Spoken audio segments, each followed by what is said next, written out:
आपकी जन्म कुंडली में अष्टम भाव की ब्लेसिंग्स के चलते अगर प्रकृति ने आपके सामने अपने कुछ रहस्य खोले हैं, आपको किसी रिसर्च में सफलता दी है अथवा ज्योतिष तंत्र मंत्र जैसी विद्याओं का ज्ञान दिया है, तो कभी भी किसी साधक को, किसी रिसर्चर को अपनी इस विद्या का, अपने इस ज्ञान का दुरुपयोग नहीं करना चाहिए। कभी किसी से अनुचित लाभ इस ज्ञान के चलते नहीं लेना चाहिए। इस ज्ञान का व्यापार नहीं करना चाहिए। आप अपनी आजीविका के लिए इस ज्ञान को धन अर्जन का साधन तो बना सकते हैं, किंतु इस ज्ञान के बल पर अगर आप किसी को ठगने की सोचेंगे तो निश्चित तौर पर यह ज्ञान ही आपके पतन का कारण बन जाएगा।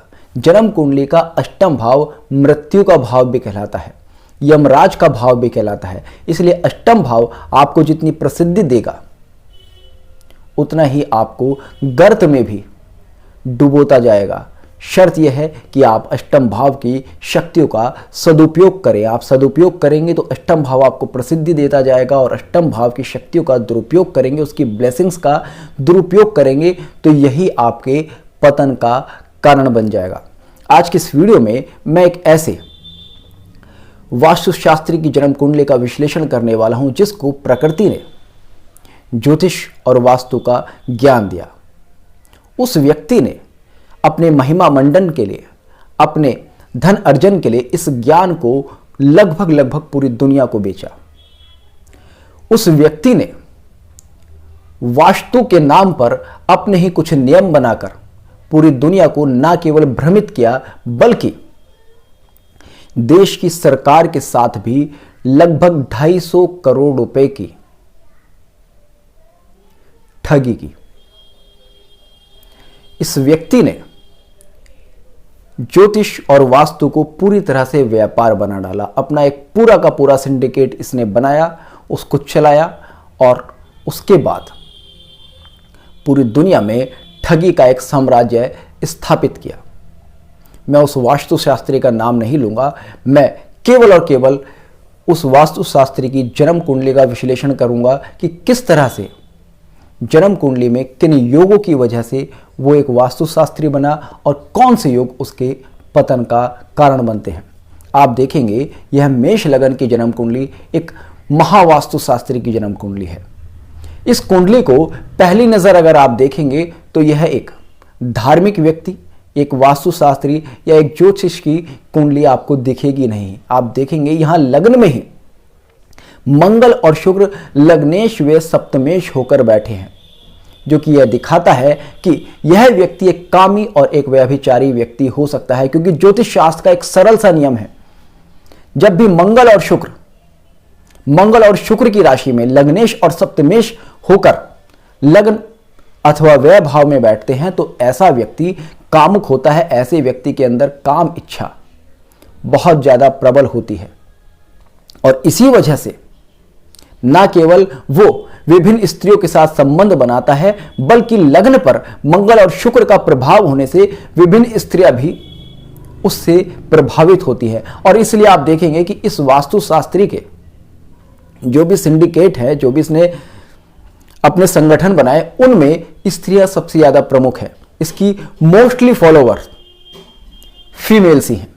तो लग्न में मंगल और शुक्र का यह योग पूरी तरह से इस व्यक्ति के व्यभिचारी होने की पुष्टि करता है। अब बात करते हैं कि यह व्यक्ति एक वास्तुशास्त्री क्यों है, इसको ज्योतिष वास्तु आदि का ज्ञान क्यों हुआ। देखिएगा, मेष लगन में मंगल अष्टम भाव का स्वामी भी होता है। जब भी जन्म कुंडली के अष्टम भाव का स्वामी लग्न से संबंध बनाए अथवा लग्नेश अष्टम भाव से संबंध बनाए, तब ऐसे में लग्न और अष्टम का संबंध बनने से ऐसे जातक को अष्टम भाव का ऑक्कल्ट रिसर्च का जो ब्लेसिंग्स है वो नैसर्गिक रूप से प्राप्त हो जाता है। इसलिए अष्टमेश का लगन में बैठना यह पुष्टि करता है कि यह व्यक्ति एक रिसर्चर हो सकता है, एक ऑक्कलिस्ट हो सकता है, एक ज्योतिषी हो सकता है। इस व्यक्ति को कहीं ना कहीं प्राकृतिक रहस्यों को जानने में प्रकृति सहायता करेगी। इसके बाद आप देखेंगे इस व्यक्ति के शनि के त्रिकोण में राहु बैठा है। यह व्यक्ति एक ऑक्युलिस्ट तो है, किंतु शनि के त्रिकोण में राहु बैठा है, अर्थात कर्म के त्रिकोण में कर्म कारक ग्रह के त्रिकोण में एक पाप ग्रह बैठा है जो कि कर्म को पाप की तरफ मोड़ रहा है, जिस वजह से इस व्यक्ति ने जो भी इसको ज्ञान मिला उसका पूरी तरह से व्यापार किया, उसमें अपनी मर्जी से अपने नियम डाले ताकि लोगों को ठग सके, ताकि लोगों को प्रभावित कर सके और एक डर का बिजनेस चलाकर वो अधिक से अधिक धन संचय कर सके। आप देखेंगे इस जन्म कुंडली के 10वें भाव में राहु और चंद्र बैठे हैं। चंद्र इस जन्म कुंडली में पक्ष बलहीन है, लगभग अमावस्या के पास का चंद्र है। ज्योतिष शास्त्र में पक्ष बलहीन चंद्र को पापी कहा गया है। 10वें भाव पर दो पापी ग्रहों का प्रभाव यहां पर कर्म से संबंधित ईमानदारी को पूरी तरह से नगण्य करते हैं। यहां पर 10वें भाव में पापी चंद्र और राहु की युति यह निश्चित करती है कि यह व्यक्ति कभी भी अपने कर्म में ईमानदार हो ही नहीं सकता। उसके बाद 10वें शनि के त्रिकोण में चंद्र और राहु का बैठना चोर कर्म योग का निर्माण करता है। तो यानी कि इस व्यक्ति पर, इस व्यक्ति के प्रोफेशन पर, इस व्यक्ति के कहे पर कहीं भी किसी भी तरह से विश्वास किया ही नहीं जा सकता। इसके बाद आप देखेंगे इस जन्म कुंडली में बुध व्यय भाव में अपनी नीच राशि में बैठा है। हालांकि मैं आपसे हमेशा कहता हूं कि बुध को गुरु की राशि में बैठकर बल प्राप्त होता है। बुध यहां पर आपकी बुद्धि को तीक्ष्ण करता है, किंतु बुध पर किसी अन्य ग्रह का कोई शुभ प्रभाव नहीं है। तो ऐसे में बुध के अंदर जो नैसर्गिक रूप से एक नीचता है वो तो आई जाती है, अर्थात बुद्धि भी कहीं ना कहीं नीच कार्य करने के लिए पूरी तरह से रेडी है। तो यहां पर आप देखेंगे लग्न पर व्यभिचार योग का प्रभाव है, कर्म भाव पर चोर कर्म योग का प्रभाव है और बुद्धि का कारक व्यय भाव में पहुंचकर नीचता को प्राप्त कर रहा है। तो जो कि ये सारे योग दिखाते हैं कि यह व्यक्ति कभी भी पूरी तरह से ईमानदार नहीं हो सकता। और इसी के चलते इस व्यक्ति ने न केवल वास्तु के माध्यम से लोगों को ठगा, लोगों को उपाय बताने के नाम पर ठगा, लोगों को कोर्सेज बेचे, लोगों को प्रलोभन दिए कि आप अपने मकान में ये चेंज कर दोगे तो आपको ऐसी समृद्धि प्राप्त हो जाएगी, आप वो चेंज कर दोगे तो आपको वैसी समृद्धि प्राप्त हो जाएगी। देखिएगा, मैं हमेशा कहता हूं कि प्रारब्ध पहले बना पीछे ये शरीर। कोई भी वास्तुशास्त्री हो या कोई भी ज्योतिष शास्त्री हो, कभी भी किसी व्यक्ति के भाग्य को नहीं बदल सकता। कोई उपाय कभी किसी के भाग्य को नहीं बदल सकता।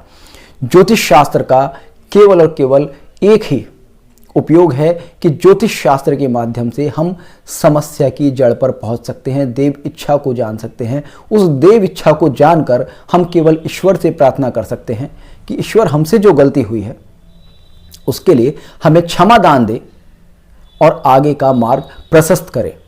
यहां पर अगर कोई यह दावा करता है कि उसके किसी उपाय से भाग्य बदल जाएगा, उसके मकान में बताए किसी परिवर्तन करने से आपके जीवन में समृद्धि आ जाएगी, तो यह अपने आप में केवल और केवल भ्रामक दावा है। और इस पर अगर आप या इस पर कोई वास्तुशास्त्री या ज्योतिष शास्त्री किसी से मोटी फीस चार्ज करता है तो यह अपने आप में और भी बड़ा धोखा है। खैर, यह तो बात हुई प्रोफेशनल धोखे की, मगर इस व्यक्ति ने अपने कॉन्टैक्ट्स का इस्तेमाल करके भारतीय सरकार को लगभग 250 करोड़ रुपए का चूना लगाया, जिसके चलते आज यह नॉन बेलेबल वारंट पर फरार है। अब इस जन्म कुंडली में क्या योग हैं जो कि दिखाते हैं कि इस जन्म कुंडली में कोई जेल योग है, या फिर क्या योग हैं जिनके चलते यह इतना बड़ा धोखा कर पाया। देखिएगा, यहां पर लग्न पाप कर्तरी योग में बैठा है। आप देखेंगे द्वितीय भाव में शनि है और व्यय भाव में बुध बैठा है। हालांकि बुध को ज्योतिष शास्त्र में नैसर्गिक रूप से शुभ ग्रह माना गया है, तो ऐसे में बहुत सारे लोगों का प्रश्न होगा कि अगर बुध को शुभ ग्रह माना गया है तो किस तरह से मैंने कहा कि लगन यहां पर पाप कर्तरी योग में बैठा है। देखिएगा, बुध यहां पर नीच का होकर बैठा है।